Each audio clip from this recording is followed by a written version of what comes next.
नमस्कार मित्रांनो आणि मैत्रिणींनो, नात्यांची प्रीती या मराठी चॅनलमध्ये तुमचे स्वागत आहे. जुळल्या रेशीम गाठी भाग 73. देवने दरवाजा बंद केला आणि आत वळला. गीतिका आवरायला निघून गेली होती. तोही त्याची तयारी करू लागला. थोड्या वेळात गीतिका बाद घेऊन बाहेर आली. तिने नजरेनेच देवला आवरायला घ्या असं सांगितलं आणि ती तिचं आवरू लागली. सगळेजण वाट पाहत असल्याने देव पटकन आवरायला गेला. आज देवचा बड्डे असल्याने गीतिका छान तयार झाली. देव बाद घेऊन केस पुसत बाहेर आला. त्याची नजर समोर आवरत असलेल्या गीतिकावर पडली. गीतिकाने डिझायनर साडी नेसली होती.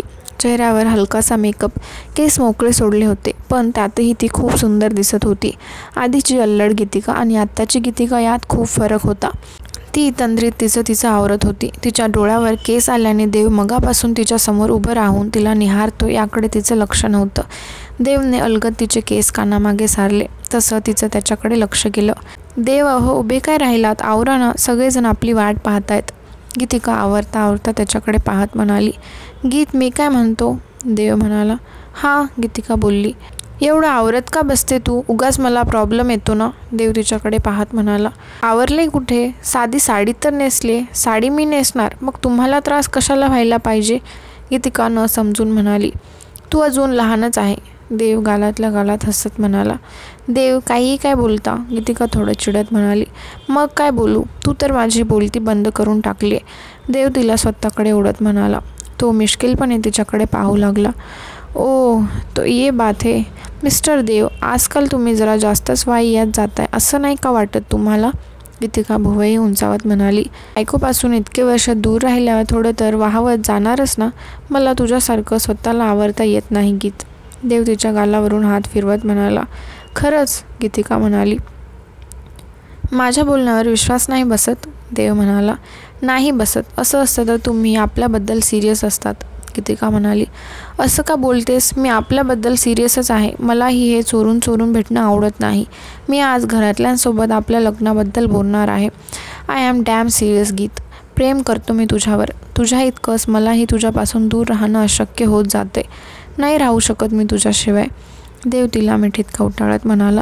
त्याने अलगद तिच्या ओठांवर ओठ टेकवले. दोघेही बराच वेळ एकमेकांच्या मिठीत होते. मोबाईलच्या रिंगने दोघेही भानावर आले. गीतिका त्याच्यापासून दूर झाली. तिने कॉल रिसीव्ह केला आणि गॅलरीत जाऊन बोलू लागली.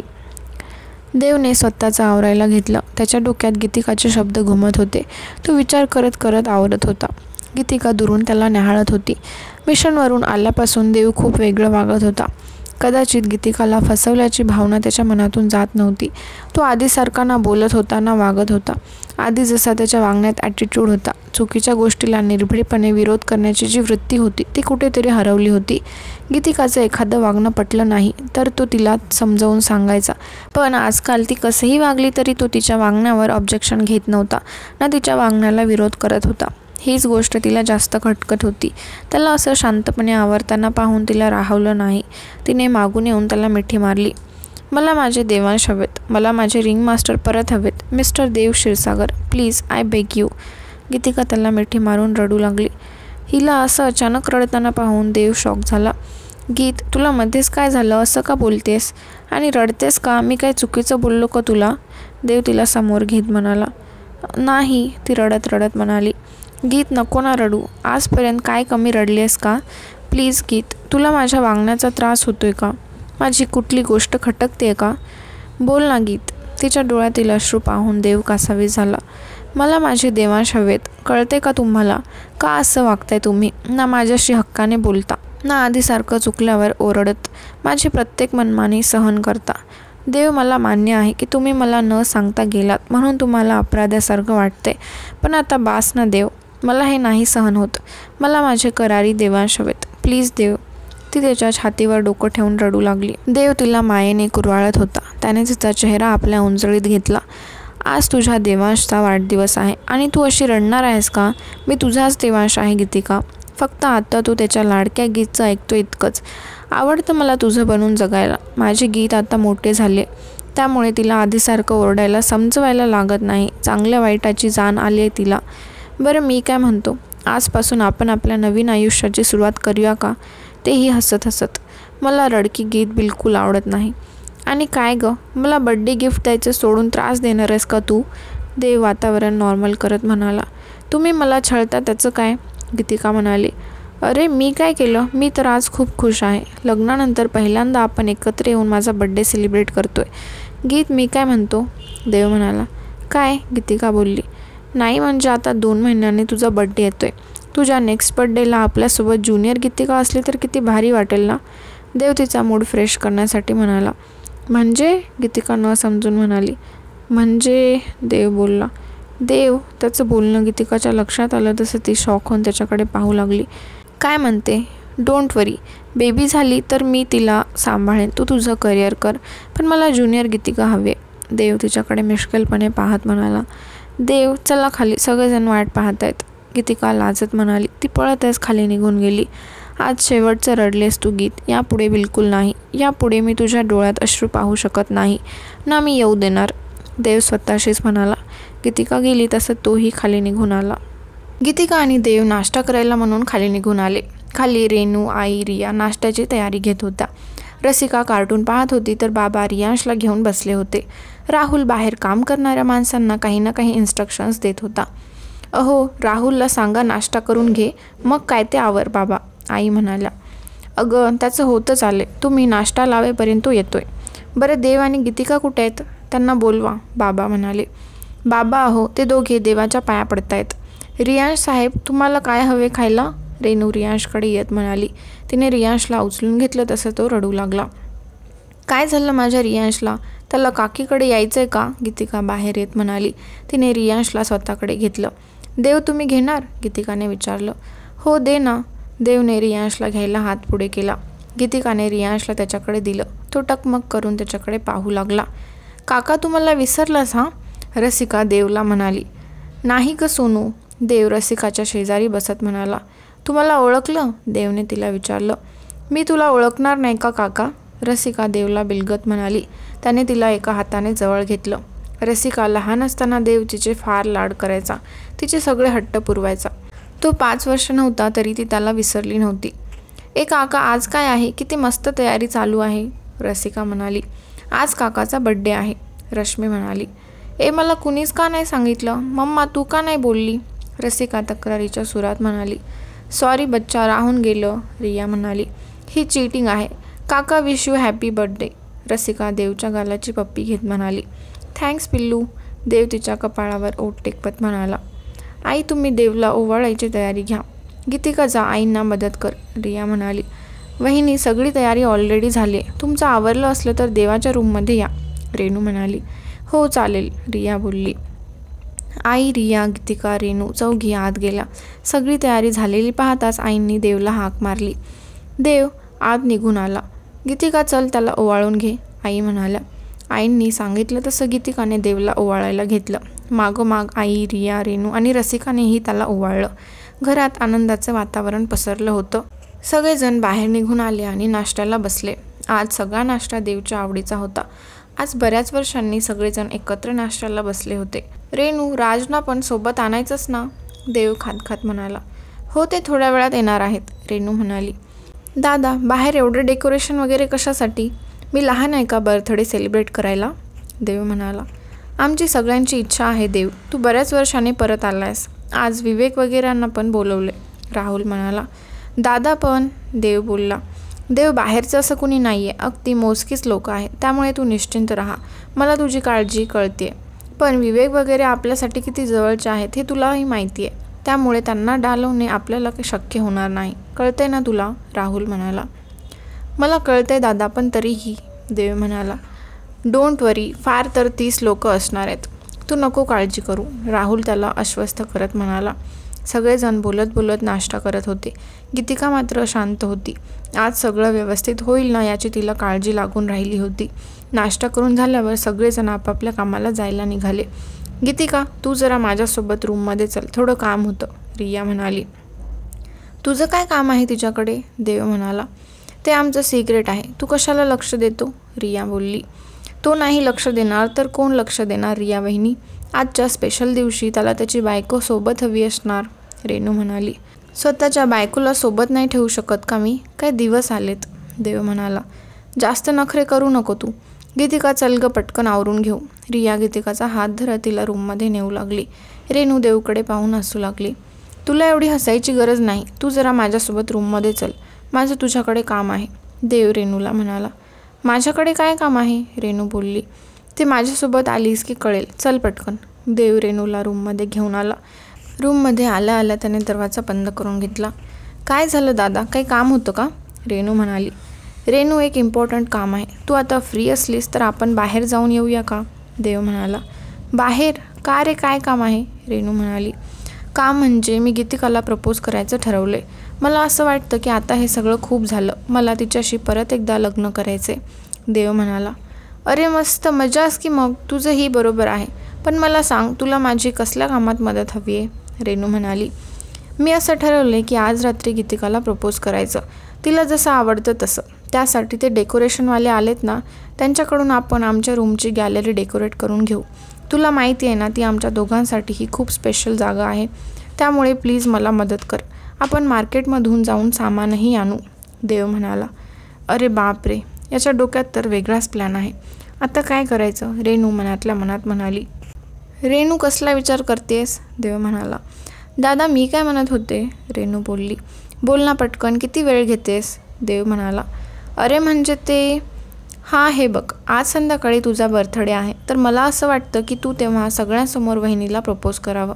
काय म्हणतोस? रेणू म्हणाली. अगं पण सगळ्यांसमोर? देव म्हणाला. हां मग त्याला काय झालं? तसंही तुम्ही दोघे एकमेकांशी लग्न करणारच आहात, तर हा मौका का सोडा ना. तुम्हाला दोघांना एकमेकांसोबत टाईम स्पेंड करायचा आहेच, तर तो तू ठरवल्याप्रमाणे रात्रीही स्पेंड करू शकता. वहिनीला खूप आवडेल. रेणू म्हणाली. तुझं म्हणणं पण बरोबर आहे. ठीक आहे, तू तुझी कामं आवरून घे, मग आपण बाहेर जाऊन येऊ. देव म्हणाला. हो चालेल. आणि हो, तुझ्या बर्थडेचं सेलिब्रेशन चालू असताना आपण इथे गॅलरी डेकोरेशन करायला सांगू, म्हणजे संशय येणार नाही. रेणू म्हणाली. वा रेणू, तुझं डोकं सुपरफास्ट चालायला लागले. गुड गुड, जा पटकन आवरून घे. देव म्हणाला. हो चालेल, आलेच मी. रेणू म्हणाली आणि काम आवरायला म्हणून ती खाली निघून गेली. देव रूममध्ये बसून आजचं प्लॅनिंग करत होता. त्याने गॅलरीतून बाहेर डोकावलं. खाली लॉनमध्ये खूप छान डेकोरेशन केलं होतं. राहून राहून त्याच्या मनात शंका येत होती. यार, एवढं डेकोरेशन, एवढी तयारी, ती पण माझ्या बर्थडेसाठी? मला थोडी वेगळी शंका यायला लागली. देव मनातल्या मनात विचार करत होता. दादू, मागून रेणूची हाक आली. आवरलं तुझं? देव म्हणाला. हो, माझं आवरलं. ऐक ना, तू ठरवलेस का की कसं डेकोरेशन वगैरे हवं आहे? कारण तसं आपल्याला त्यांना सांगायला हवे, ते तयारी करतील ना. रेणू म्हणाली. हो, मी ठरवलं आहे. आपण आता खाली जाऊन त्यांना सांगू, तिथूनच मार्केटला जाऊ. बरंच सामान घ्यायचं आहे. तू जरा रिया वहिनीच्या कानावर घालून ठेव, म्हणजे ती थोडी खबरदारी घेईल. देव म्हणाला. बरं, मी सांगून आले, तोपर्यंत तू खाली हो. रेणू म्हणाली. हो चालेल. देव उठत म्हणाला. तो खाली आईला भेटायला निघून गेला. रेणू रियाला भेटायला तिच्या रूममध्ये आली. रिया वहिनी, जरा इकडे ये ना. रेणूने रियाला हाक मारली. आले. गीतिका, तू थांब इथेच, मी आले. रिया म्हणाली. काय झालं, काही प्रॉब्लेम झाला आहे का? रिया बोलली. प्रॉब्लेम होता राहिला असं समज. रेणू म्हणाली. म्हणजे? रिया न समजून म्हणाली. अगं म्हणजे असं म्हणत रेणूने रियाला देवचं बोलणं सांगितलं. अरे बापरे, नशीब तू सगळं सांभाळून घेतलंस. रिया म्हणाली. अगं तू तयार झाला ते बघ, नाहीतर देव दादू सहजासहजी कुणाचा ऐकतो का? आजकाल बहिणीच्या बाबतीत तो खूपच सेन्सिटिव्ह झाला आहे. रेणू म्हणाली. हो, ते जाणवतं आता. पण बघ ना, दोघे किती वेडे आहेत. ती त्याच्या सुखासाठी, त्याच्या चेहऱ्यावरील आनंदासाठी धडपडते, तर तो तिच्या सुखासाठी, तिच्या चेहऱ्यावरील हास्यासाठी, तिच्या समाधानासाठी धडपडतोय. रिया म्हणाली. बरोबर बोललीस तू. बरं ऐक ना, वहिनीला यातलं काही कळता कामा नये. सगळ्यांना सांगून ठेव, मी आणि दादू बाहेर जाऊन येतो. रेणू म्हणाली. हो चालेल. रिया म्हणाली. रियाचा निरोप घेऊन रेणू खाली निघून आली. तिने राहुलला सगळा प्लॅन सांगितला. देवने डेकोरेटवाल्यांना त्याची आयडिया सांगून काय काय कसं कसं करायचं ते सांगितलं. दादू, चल जाऊन येऊ, जेवणाच्या वेळेपर्यंत परत यायला हवे. रेणू म्हणाली. हो चालेल. देव गाडीत बसत म्हणाला. देव आणि रेणू मार्केटला निघून गेले. हातातील कामावरून रिया खाली निघून आली. गीतिका त्यांच्या रूममध्ये निघून गेली. आजकाल सतत ती त्यांच्या फोटोकडे पाहत असायची. चेहऱ्यावर वेगळाच आनंद झळकत असायचा, समाधान असायचं. बसल्या बसल्या तिला जागीच झोप लागली. 2:30च्या दरम्यान देव आणि रेणू घरी आले. रिया डायनिंगवर जेवणाची तयारी घेत होती. रेणू, अगं राज कुठपर्यंत आलेत ते बघ, आई आतून म्हणाल्या. आई अगं त्यांना यायला 4 तरी वाजतील, जरा अर्जंट काम आल्यामुळे निघायला उशीर झाला, रेणू म्हणाली. अच्छा बरं, आई बोलल्या. आई मी फ्रेश होऊन आलो, देव म्हणाला. त्याने सगळं सामान रेणूकडे दिलं आणि तो रूममध्ये निघून आला. आईंनी रियाला नजरेनेच खुणावलं तसं ती हो म्हणाली. तो रूममध्ये आला तेव्हा गीतिका झोपली होती. तिच्या दोन्ही हातावर मेहंदी लावली होती. झोपेत ती खूप निरागस दिसत होती. देव तिच्या शेजारी येऊन बसला. त्याने अलगद तिच्या गालावरून आपली बोटं फिरवली. त्याचं लक्ष तिच्या हातावर गेलं, ज्यावर देव हे नाव कोरलं होतं. त्याने हलकेच तिच्या कपाळावर ओठ टेकवले. तो तिला उठवायला जाणार इतक्यात दरवाजा वाजला. देव दरवाजा उघडायला आला. देव गीतिकाच्या हातावर मेहंदी काढले. तिला खाता येणार नाही. रिया जेवणाचं ताट त्याच्या हातात देत म्हणाली. तो स्माईल देत म्हणाला. देवने जेवणाचं ताट हातात घेतलं आणि तो आत आला. त्याने गीतिकाला हाक मारली. गीत उठतेस ना, देव तिच्या डोक्यावरून हात फिरवत म्हणाला. झोपू द्या ना देव, गीतिका म्हणाली. जेवून घे मग झोप, देव तिला उठवत म्हणाला. त्याने तिला उचलून वॉशरूमला आणलं. तिच्या चेहऱ्यावरून पाणी फिरवलं. देव, गीतिका म्हणाली. देव काय देव, तुला भूक नाही का लागली? त्यातही मेहंदी काढून ठेवली आहे. मला आता तुझ्या वागण्यावर शंका यायला लागली आहे, देव म्हणाला. कसली शंका? गीतिका डोळे फाडून त्याच्याकडे पाहत विचारलं. हेच, देव म्हणाला. काय हेच? काही नाही ग, चल तू जेवून घे, जेवण थंड होते, देव तिला बाहेर आणत म्हणाला. त्याने तिला चेअरवर बसवलं आणि जेवण भरवू लागला. तुम्ही पण जेवा ना एकीकडे, गीतिका त्याला म्हणाली. तू जेवून घे मग मी जेवतो, देव तिला पुरीचा घास भरवत म्हणाला. आज मेहंदी लावली म्हणून तुम्ही भरवता, नाहीतर तुम्हाला स्वतःहून भरवावं असं वाटत नाही, गीतिका म्हणाली. अरे बाबा रोज भरवेन, पण तू नाराज नको ना हो प्लीज, देव तिला बासुंदी भरवत म्हणाला. देव आजकाल तुम्ही मला नाराजही होऊ देत नाही, गीतिका म्हणाली. कारण मला तुझ्या चेहऱ्यावर आनंद पाहायचा आहे. आता जास्त बडबड नको, पटकन जेवून घ्या आणि आराम कर, देव तिला समजावत म्हणाला. मी आराम करू, मग तुम्ही काय करणार आहात, गीतिका म्हणाली. मी पण आरामच करणार आहे गीत, किती प्रश्न विचारते. कुठे जाणार मी तुला सोडून, देव म्हणाला. आता प्रयत्नही करू नका रिंग मास्टर, नाहीतर यावेळेस रिंग मी फिरवेन, गीतिका म्हणाली. ओ गीत, प्लीज रागवू नको, एवढ्या गोड चेहऱ्यावर हा राग सूट होत नाही, देव तिचा मूड ठीक करण्यासाठी म्हणाला. दोघेही बोलत बोलत खात होते. जेवण झाल्यावर तो ताट घेऊन खाली निघून आला. देव तू जरा आता आराम कर, थोड्या वेळात विवेक वगैरे येतील, तुझा सगळा वेळ त्यांच्यासोबत जाईल, आई म्हणाल्या. हो आई करतो, देव म्हणाला. थोड्या वेळात तो सगळ्यांसोबत बोलत बसला. बोलता बोलता तो सगळ्यांच्या हालचाली निहाळत होता. त्याला थोडा डाऊट आला होता. बोलून झाल्यावर तो रूममध्ये निघून आला. तो रूममध्ये आला तर गीतिका त्याला दिसली नाही. गीत, गीत कुठे आहेस तू, देव तिला हाक मारू लागला. रिंग मास्टर मी बाहेर आहे, माझ्यासाठी डार्क चॉकलेट आणलं असाल तरच बाहेर या, नाहीतर घेऊन या, गीतिका म्हणाली. देव हसतच बाहेर निघून आला. तो आला तेव्हा ती हँगिंग चेअरमध्ये बसून होती. मी तुम्हाला काय बोललेले, गीतिका म्हणाली. हे तुझं डार्क चॉकलेट, देव तिला चॉकलेटचा घास भरवत म्हणाला. ओ म्हणजे तुमच्या लक्षात होतं तर, गीतिका म्हणाली. ऑफकोर्स माय लिटल हार्ट, तुला काय आवडतं काय नाही हे मी कसं विसरेन, देव म्हणाला. विसरूही नका, ती आ करत म्हणाली. हो, देव तिला भरवत म्हणाला. त्याने तिला हँगिंग चेअरमधून उठवलं आणि तो तिथे बसला. त्याने तिला आपल्या मांडीवर बसवलं. ती त्याच्या मिठीत शिरली. Ring master I love you, Geetika त्याच्या गालावर ओठ टेकवत म्हणाली. लव्ह यू टू गीत, आजकाल सारखं लव्ह यू चालू असतं. क्या बात है, देव म्हणाला. याआधी मनात असून पण ओठांवर आणलं नाही ना म्हणून, गीतिका म्हणाली. ओठांवर आलं नसलं तरी तुझ्या कृतीतून, तुझ्या नजरेतून प्रेमाची बरसात कायमच होत असते गीत, त्यासाठी शब्दांची गरज नाही, देव तिला मिठीत कवटाळत म्हणाला.